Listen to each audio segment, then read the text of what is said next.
Now, without much further ado, God, I hate that phrase, but anyway, please welcome to our stage our final comedian, our headliner for this evening, the guy who will regale us. He's our very own comedian who has been honing his craft here at the Comedy Kiosk Alicante and at a couple of the venues here in Alicante. What a slut. Anyway, but please welcome him to the stage. He's been working on his material for over a year now. Please welcome Andrew!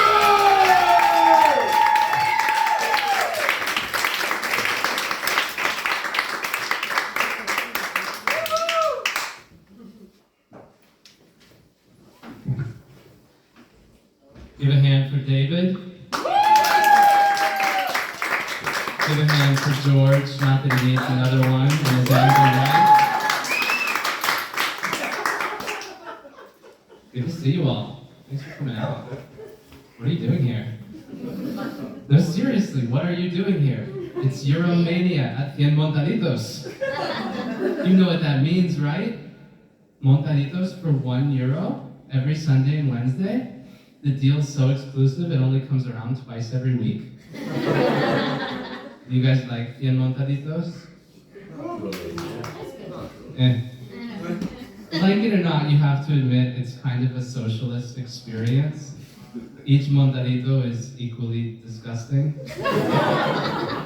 and virtually indistinguishable one from the other. They've got these egalitarian but catchy names like 9, 13, 25, 27, up to 100. So I like to play in Montaditos bingo. That's where you order off a row, horizontal, vertical, diagonal. You have to bring a bingo card, but who leaves home without one? So you get 5 Montaditos, and then you see what you've won, besides an upset stomach. Staying with food for a minute, I was at the butcher the other day, and I go to a halal butcher because he's got the best stuff in the neighborhood. So I'm at a halal butcher, and the woman in front of me tries to order some secreto ibérico. You know the Iberian pork fillets at a halal butcher? Now, I'm not an expert in halal. I'm what they call a Jew for bacon. But I know how it works. Everybody knows how halal works, right? No pork. And that's why there's no halal version of secreto ibérico. Because if you take away all the pork, all that's left is some gossip. Now, I have several comments about secreto ibérico, which I will regale you with. The first of them is this. What I find strange about secreto ibérico is that in these hallowed lands, the Kingdom of Spain, some ugly things have happened over the years. Take a walk back through the centuries, the Spanish Inquisition, the decimation of the Native American civilizations at the hand of the conquistadores, the Franco dictatorship, the city of Benidorm. These are ugly things, each one worse than the last. So isn't it a stretch to claim that the national secret, or the whole peninsula, never mind that Portugal doesn't get credit for any of its atrocities, isn't it a stretch to claim that the national secret is a butcher's cut of pig shoulder? Like, what is the secret? Are the pigs slaughtered in an undisclosed location? One more joke about secreto ibérico. So, if you think about it, the different cuts of beef and pork in Spanish, they make for kind of a flamboyant collection. I'll give you the examples. Different cuts of beef and pork in Spanish include pluma, falda, and paleta. Pluma, feather. Falda, skirt. Paleta, popsicle, at least in Latin America. All you're missing is a wig, sequin vest, and some spandex, and you've assembled a formidable contender for RuPaul's Drag Race. And her name would be Doña Secreto Ibérico.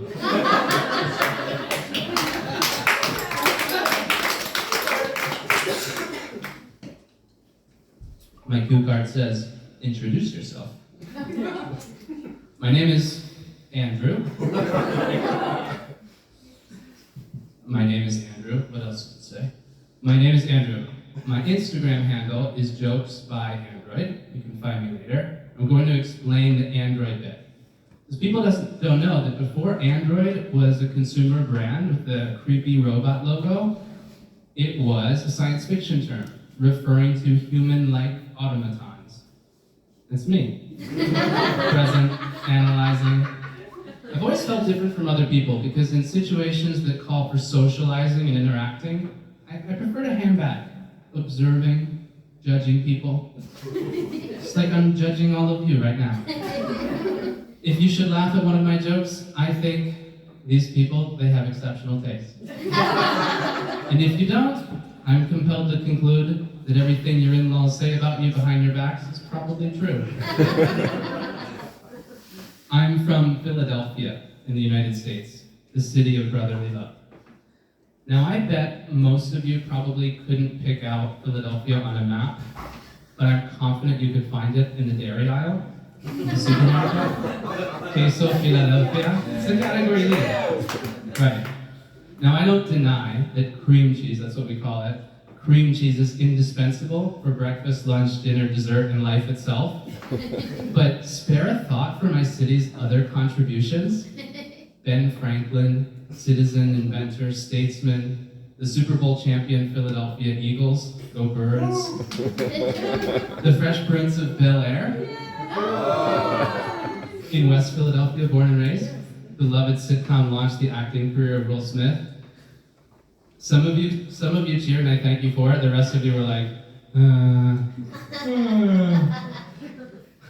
no big deal, boring, who cares? Spreadable cheese, on the other hand. Very important. So I'm about to tell you something that I bet none of you had any idea of, which is that queso Philadelphia, not from Philadelphia. I know, I always assumed it was, and for the longest time, it turns out I was living a lie.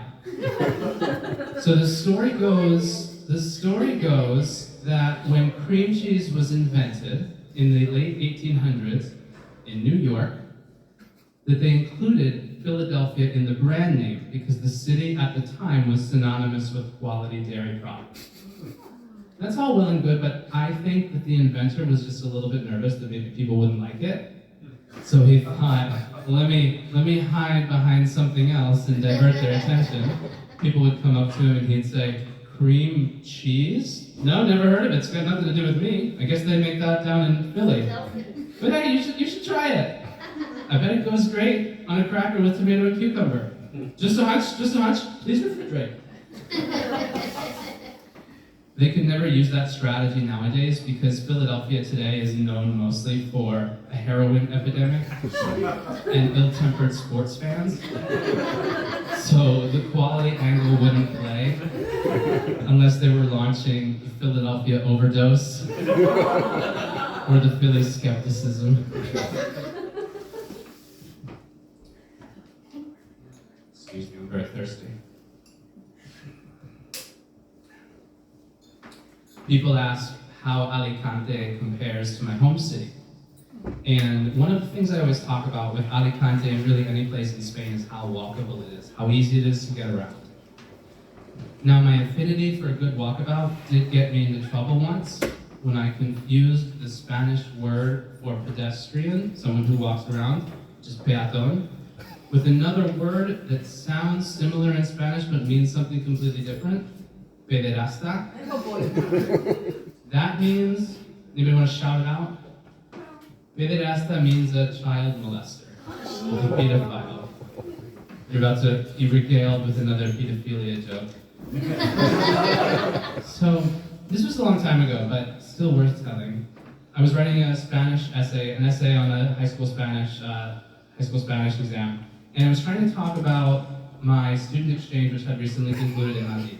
My first time in Spain, and if you've ever been to the center of Madrid, it has a great vibe, great energy, lots of people walking around.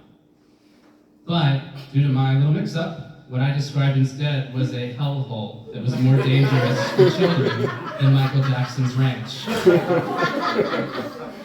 A place where the urban planners made the Catholic Church look like amateurs. I'm going to unpack that. So what were the urban planners guilty of? Well, they had taken perfectly good city streets and declared them vehicle-free. exclusively for pedestrians. Or, in my sadistic world, lined with sidewalk cafes full of child predators. Generally, I did well in high school, but on this occasion, my only grade was the big red question mark. So I got into comedy. I was inspired by my mom, of all people, to get into comedy. Not because she's funny, but because I needed a venue to confront my childhood trauma. Luckily, she didn't molest us, but she did beat us in Scrabble. We couldn't even read it. It was demoralizing. No, actually, she subjected my brother and I to a much more sinister form of torture. The ironclad discipline of a neat freak. With a religious fanaticism, she indoctrinated us about the root of all sin, the D word. Not the devil, but dirt. And its cousin, dust. And their illegitimate love child, disorderliness. It was our sacred duty to eradicate these evils from our habitat and from our lives. When we had company over, we had to turn our home into a kind of museum where no one would be suspected of living. A monument, if you will, to a crumb-free lifestyle, practiced by a superior race of people who never ate, slept, relieved themselves, or used footwear of any kind. Gatherings began with a prayer to our deity, Mr. Clean. Oh dear Mr. Clean, we do solemnly swear not to spill, scuff, strew, or clutter, to use only the designated areas for eating, drinking, and breathing, and to leave not a single remnant of our presence, including, but not limited to, residue, odor, or opinions. My mom used to call these gatherings entertaining, which felt like an odd choice of words, given that there was no show or stage. Instead, just my aunts, uncles, and grandparents on folding chairs in our living room. This was the opposite of entertaining. This was more like watching paint dry. If paint could complain about politics and overshare about everyone's medical problems. My mom's a technology whiz, up to and including the cordless phone. So recent years have been more of a challenge for her, especially the last 25 of those recent years. I was helping her with a software update recently. She only updates the software on her phone when she sees me every 6 to 12 months. So I'm helping her with a software update, and I noticed that she didn't have Face ID or passcode enabled on her phone. You just press the button on the side and you have immediate access to her passwords, banking information, and incriminating conversations with her sisters. So I said to her, Mom, we need to set up some security to protect your identity. She said, who would want to steal my identity? Look at me. Anyone who wants this identity, they can have it. Let them take my hemorrhoids too. I said, Mom, you're a beautiful woman in your wedding photos. Anyway, this isn't about your physical identity. We need to take steps to protect your identity so that if you lose your phone, whoever finds it can't steal Dad's money. Yeah, the light bulb went off. She gave me the phone. My mom thinks that I have a personal secretary in Spain who answers my phone when I'm not around. The secretary's name is Susan, Sue for short, Su llamada.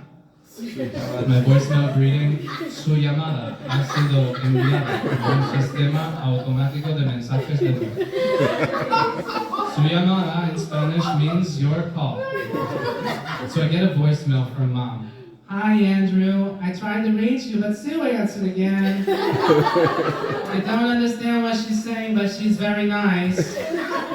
Your father and I are very worried because the TV is talking to us. Could you please come over and help us figure out what it wants so that we can watch the Home and Garden channel again?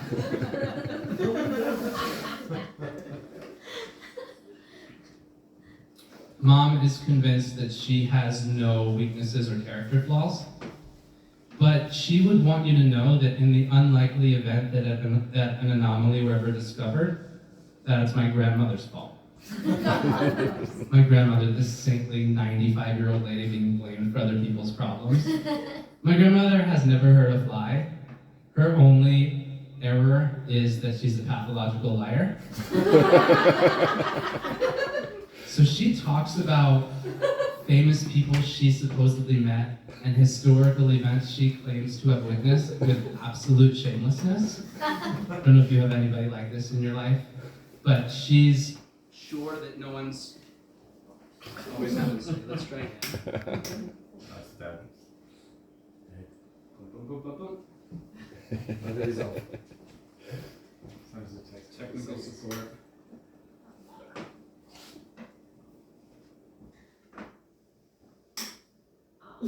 Wait.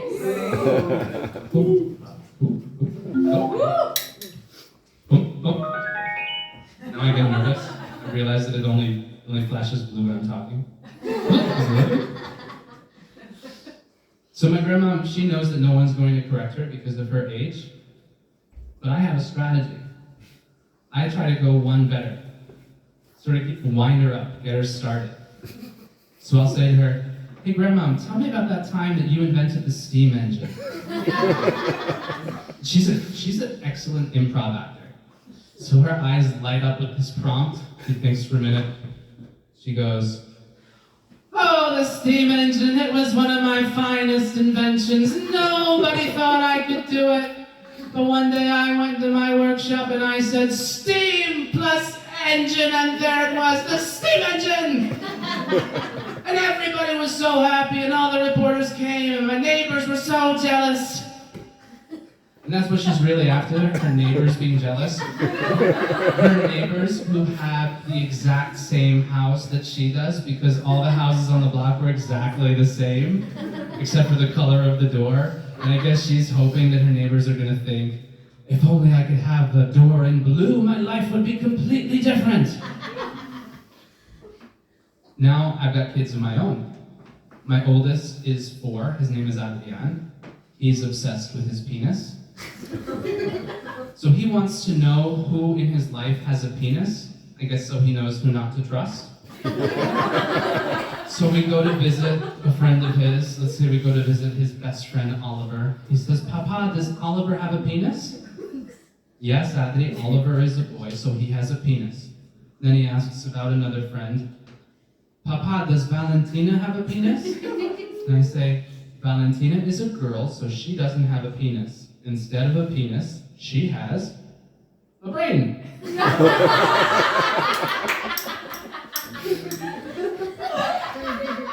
Our original plan, my wife and I, was one child, one and done. But when Adri turned 3, my wife informed me that I was required to procreate again. So I started taking off my clothes. I said, "Okay, procreate, okay, I'm ready. And she said, "No, not right now. You need to seduce me." This was a word I had to look up in the dictionary, where I discovered that seduction means convincing someone else that your bad ideas are also their bad ideas. Sounds questionable, but I'll try anything once, except gas station sushi. So I went outside the door, I rang the doorbell, ding, and I pretended to be the postman delivering a large package. Yep. Later I saw that my wife left a 2 out of 5 star review on the No notification, no uniform, utter lack of subtlety. But true to form, 9 months later our daughter was born. Yeah. Just like in youth basketball, I've proven to be a straight shooter, even if a bit undersized. That's a lie, by the way, because I never played youth basketball. I brought some props. I wanted to show you some of the pets from my house. No one has a problem with exotic animals, right? This is Hello. He is a dinosaur. These are pretend pets. Hello is a dinosaur. This is thank you. He's an avocado. He's got a face and legs, just like a real avocado. He's from the Chernobyl exclusion zone. These guys are great friends. Hello and thank you. You can guess who in our family named them. So they wake up, they say, good morning. Hello, thank you. Hello, hello. They play together, they share their toys. Thank you, thank you. Thank you, hello. They go to sleep. Goodbye, hello. Goodbye, thank you. On the heels of these obvious successes, we decided that it would be wise to let our son choose his baby sister's name before she was born. And he was up to the task. He said, I want to call him Brown. Brown meaning the color brown. I said, that's an interesting suggestion. Brown like that tree trunk over there? And he said, no, Papa, brown like caca. Our campaign to transform his feelings about the new addition from grief and denial to joy and acceptance was off to a promising start. Now, I guess we expected that brown would go away eventually with strong enough detergent, but he was consistent. Brown, because caca is brown and scary monsters are brown, and his sister would be some combination of the two of those things. So finally I had to break the bad news to him. I said, look, Aditi, your sister's name is not going to be Brown. Brown just isn't a very good name. When it comes to a name, what we were thinking is something more along the lines of primary colors or pastels. So get brown and the other composite tones. Get the fuck out of here with those. I did that joke just so I could do the only F-bomb in reference to my 4-year-old. Having another child made me appreciate again how fragile newborns are. Just imagine that you woke up with the medical condition of a newborn. Nausea, vomiting, diarrhea, swollen belly button, bad skin, no teeth.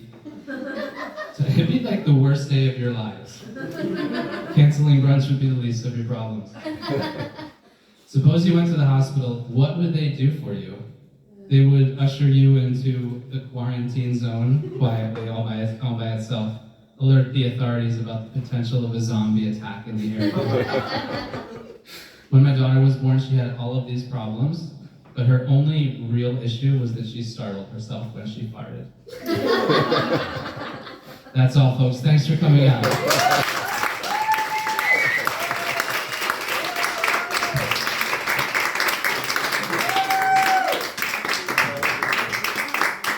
All right, another